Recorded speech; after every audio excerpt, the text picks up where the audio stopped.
Seguidores de Maravilla Ecuador del Mundo, gracias por acompañarnos en una nueva edición de Los Expertos Hablan. Este programa, que es una iniciativa del CEDES, Centro de Desarrollo de Estudios sobre la Educación Superior, que tiene por objetivo llevar a ustedes visiones distintas sobre varios aspectos que tienen que ver precisamente con esto, uno de los pilares de la sociedad. Hoy nos acompaña el doctor Alexander Mas Machado, a quien le damos la más cordial de las bienvenidas. Doctor. Muchas gracias. Vamos a dar lectura a un resumen de su extensa hoja de vida, si me permite. Es licenciado en Matemáticas y Física de la Universidad de Tolima, en Colombia. Especialista en Educación Matemática por la Universidad de Tolima y doctor por la Universidad de Granada, en España, en el Departamento de Didáctica de Matemática. Actualmente se desempeña como catedrático en la Universidad de Córdoba, España. Ha recibido una doble formación en Ciencias Matemáticas y Físicas por la Universidad de Tolima, en Colombia, y Ciencias Sociales, Educación Matemática.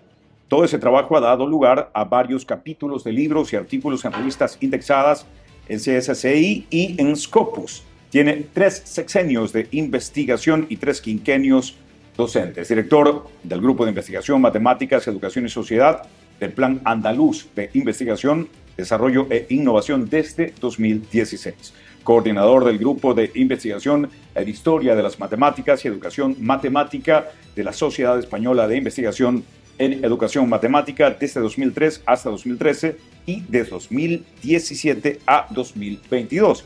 Y actualmente es evaluador de proyectos para agencias nacionales e internacionales. Bueno, hay una breve reseña de esta extensa hoja de vida de nuestro invitado de hoy, repito, el doctor Alexander Mas Machado. Doctor, para entrar en materia, tomando en cuenta que el tema que nos convoca hoy son estrategias y desafíos en la difusión de resultados de investigación en la educación superior.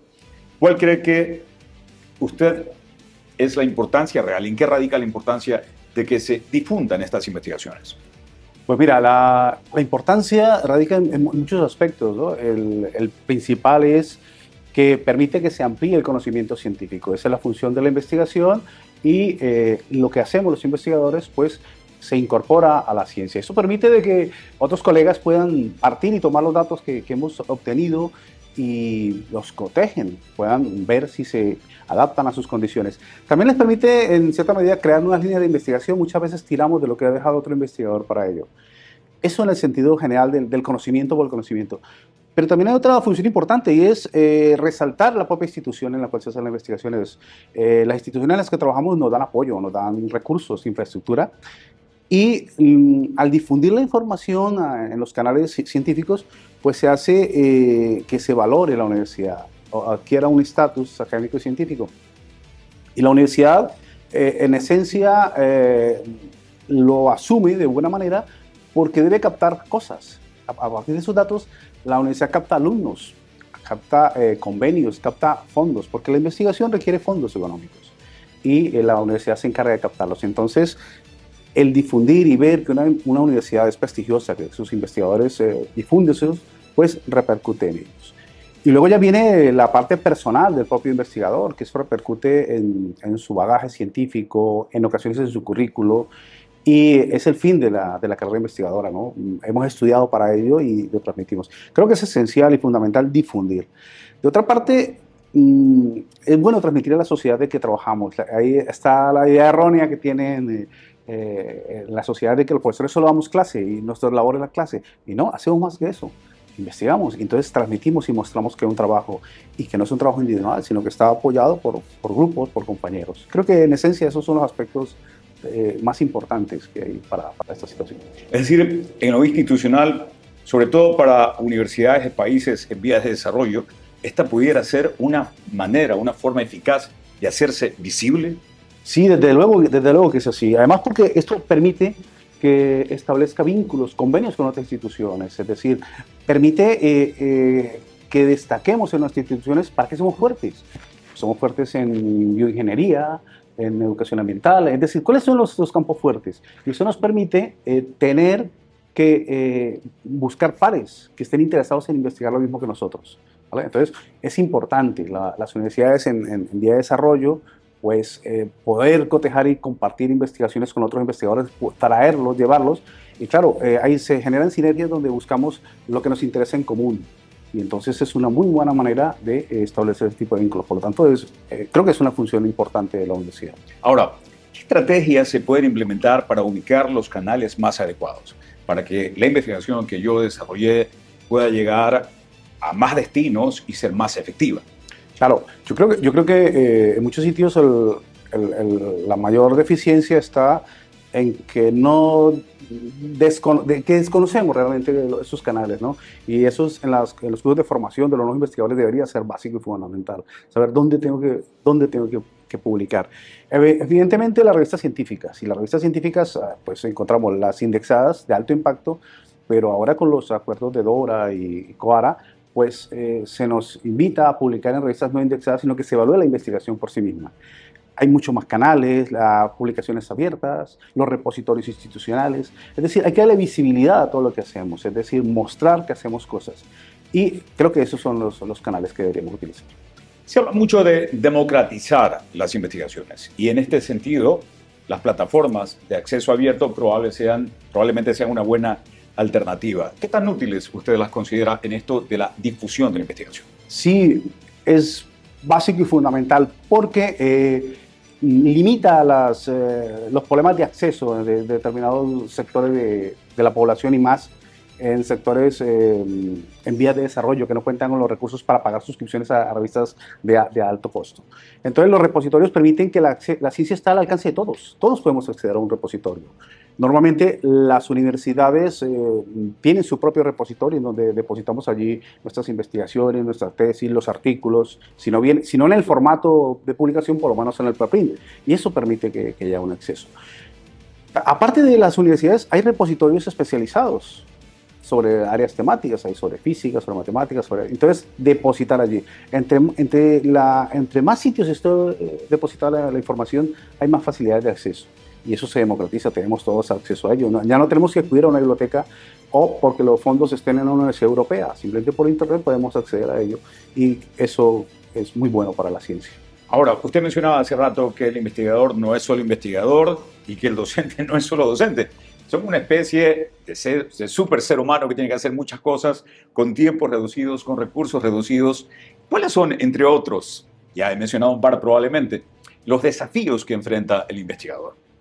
Claro, debemos tener en cuenta que en la universidad el personal docente, no dice docente, pero somos docentes investigadores, es obligatorio la docencia y la investigación. La gestión es algo opcional, porque todos no tenemos aptitudes de gestión. Pero la investigación y la docencia son inherentes. Entonces debemos dedicar nuestro tiempo a la docencia y también a la investigación, porque si no, no progresamos en nuestras carreras científicas. Los retos, crear equipos de investigación, formar a nuestro alrededor, porque a veces es el problema, no hay grupos y hay que crearlos. En ocasiones tiene la fortuna de estar uno en una universidad, en un centro de mucha tradición científica y hay bastantes grupos y uno se va incorporando. Pero normalmente no siempre es así. Hay universidades que no tienen esa tradición y hay que ir formando poco a poco. Eso es lo primero, crear los grupos de investigación, participar en convocatorias de proyectos, perder el miedo. Porque en muchas ocasiones decimos, no, yo no soy capaz, eso solo los grandes genios pueden hacerlo. No, podemos hacerlo, pero tenemos que intentarlo. Perder el miedo a escribir en inglés. Esa es otra... ¿Qué tan grave es ese problema? Porque a nivel latinoamericano sabemos que el nivel del manejo del idioma es súper limitado y en Ecuador probablemente tengamos uno de los niveles más bajos. Uno asume que un profesional de la educación superior, que un investigador, debe tener cierto nivel, pero seamos conscientes, no es el que todos quisiéramos. ¿Qué tanto nos limita eso? Nos limita de muchas maneras. Si bien somos capaces de leer y hablarlo, otra cosa es escribirlo en términos científicos, pero para eso nos apoyamos en servicios de traducción. Las propias universidades prestan sus apoyos para que lo hagamos.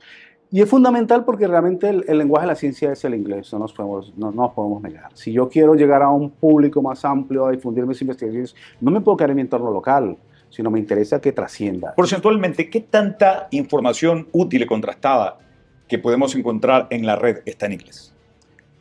Yo creo que el 80% está en inglés. En algunos de los estudios que yo hago sobre bibliometría hemos constatado eso, realmente en inglés. Y luego, en el ámbito latinoamericano, sobre todo cuando publicamos en revistas de Clame y todas estas bases de datos locales, pues se usa mucho las revistas locales en español. Pero yo puedo por publicar en revistas locales, pero en inglés, porque los motores de búsqueda me van a buscar y me van a dar visibilidad. Hablando de eso, ¿qué estrategias usted cree que uno pudiera implementar, uno como investigador, para que su proyecto, su investigación, tenga un mayor alcance? De difusión, ¿no? Sí, de difusión. Claro, efectivamente. Hay que hacer avances de las publicaciones, de lo que va obteniendo. Y es participar en los foros, en los congresos, en los seminarios, organizar en nuestro centro, difundir inicialmente en nuestro centro lo que hacemos. Muchas veces nuestros compañeros no sabemos lo que hace el compañero al lado. Hacer seminarios de difusión. Luego ya vamos avanzando. Tener actualizada una página web. Todo grupo de investigación que se preste debe tener una página web y allí debe estar depositados los avances. Los repositorios, las redes sociales. E informar de las Es decir, algo de marketing adicional al contenido. Efectivamente. Además, en muchos casos las propias universidades tienen unos gabinetes de comunicación y ellos nos sirven, nos prestan para anunciar que se ha publicado un artículo interesante, es darle visibilidad y transparencia a lo que hacen ellos. Alguna vez escuché que hasta los apellidos pesaban un poco para el nivel de difusión, el nivel de consultas, que si eres Moreira, latino, probablemente no te miren tan bien como si fueras Hamilton de Inglaterra, yo qué sé. Y eso puede ser quizá prejuicioso, pero ¿qué tan cierto suena? Bueno, no cabe duda de que el efecto Mateo se produce en la ciencia, es decir, el que más tiene, más se le da, ¿no? Más citas. Y claro, el que haya un investigador prestigioso, identificado, pues hace de que yo vaya a consultar lo que haga, porque ese señor tiene un bagaje científico contrastado, entonces me interesa. A veces lo que escribe pues no me es útil, pero efectivamente eso llama, eso es importante. O sea, ganarse el prestigio en el mundo académico-científico garantiza que una posterior difusión tenga mejor resultado. Normalmente sí. Sí, cuando tú vas, si yo miro una revista que tiene 80 artículos, identifico un autor puntero en mi campo, pues yo voy a mirar primero ese artículo más que el de uno mío. ¿Sí? Entonces, eso tengo que pensarlo. También debemos pensar una situación, y es que a veces nuestros estudios son demasiado locales. ¿Sí? Y entonces debemos pensar, ¿cómo puedo hacer para que un lector que está en Tailandia se interese sobre lo que yo hago en el centro, en la escuela que está aquí en el cerro junto a mi facultad? ¿Qué interés puede tener? Entonces debo saber cómo vender el producto, cómo ofertarlo. Entonces también a veces tenemos eso, a veces hacemos estudios demasiado locales. Las universidades, casa adentro, ¿qué cree que deberían hacer para implementar esta cultura de la investigación en los docentes? Que no se sienta como parte de, es decir, yo soy docente, tengo que cumplir determinadas horas de docencia como tal, de gestión y de investigación, sino que nos nazca, que nos guste, que sea parte de nuestra iniciativa.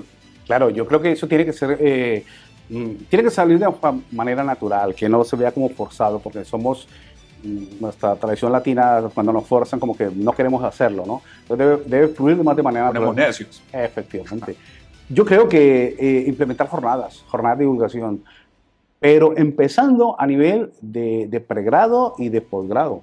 Es decir, que el que esté estudiando ya sepa que hay que difundir lo que se hace.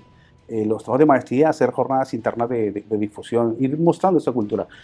Porque luego esos licenciados, maestrandos, luego serán los investigadores que vienen a la universidad.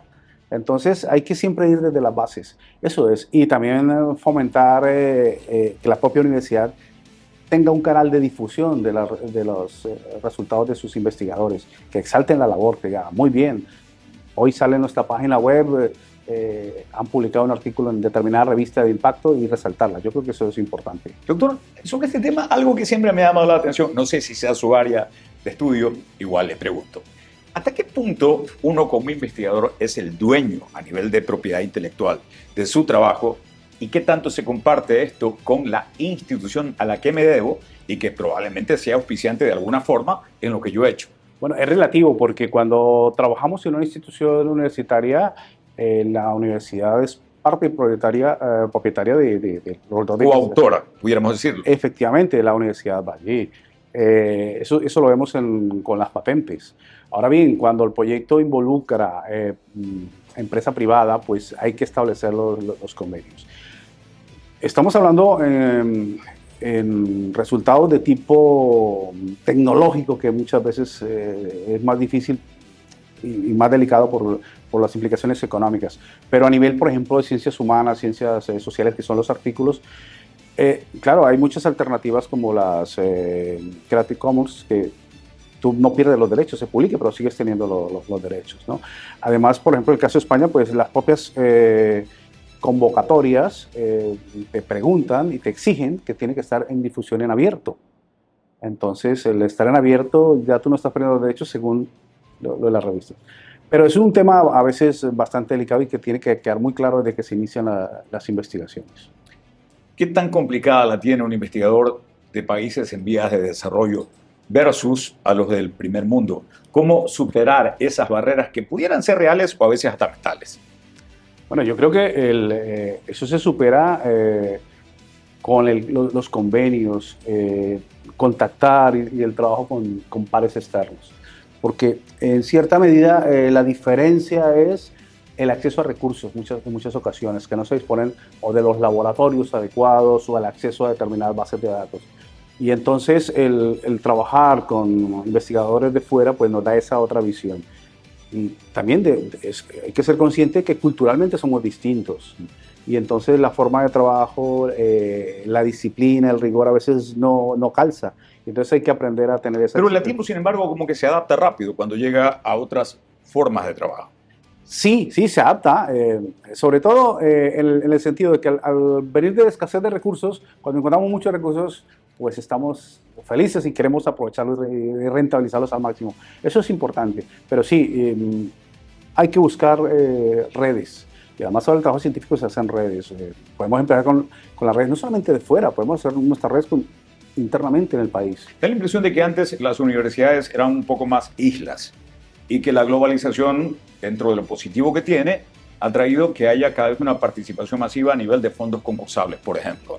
¿Eso sucede así? ¿Hay ese acceso que permite romper la barrera de la limitante económica para proyectos de investigación? Sí, es así.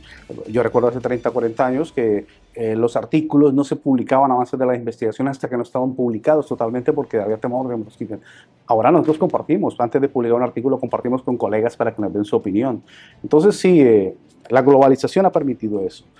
Me permite también conocer la forma de investigar que se hace en otras regiones. Es decir, muchas veces estamos aislados, mirando nosotros mismos y hacemos lo de siempre. Pero luego cuando vamos al exterior, vamos con otros, vemos que hay otras formas de hacer la investigación y que a veces son efectivas. Y yo creo que sí, es importante.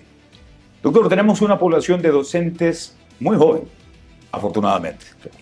¿Cuál es su recomendación para ellos ya en la parte final de este conversatorio en función de que hay como las limitantes a veces pueden ser reales, otras pueden estar acá, para que el trabajo que hacen a nivel de investigación llegue cada vez a más lugares y que además tenga una difusión más efectiva?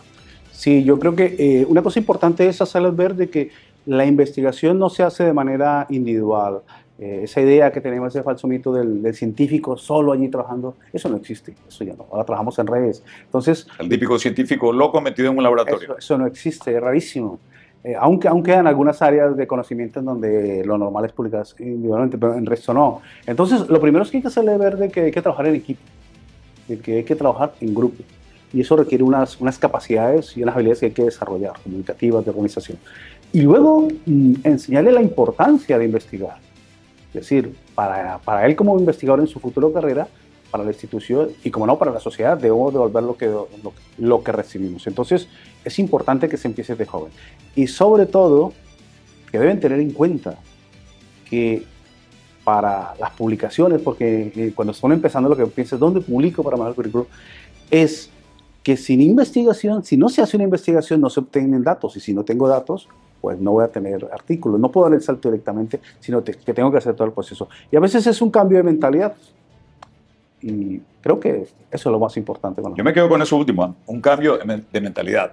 Doctor, quiero agradecerle su participación en este encuentro de Los Expertos Hablan. Hemos conversado con el doctor Alexander Mas Machado sobre las estrategias y desafíos en la difusión de resultados de la investigación de la educación superior. Nos vemos en un próximo encuentro. Estén atentos a nuestras publicaciones.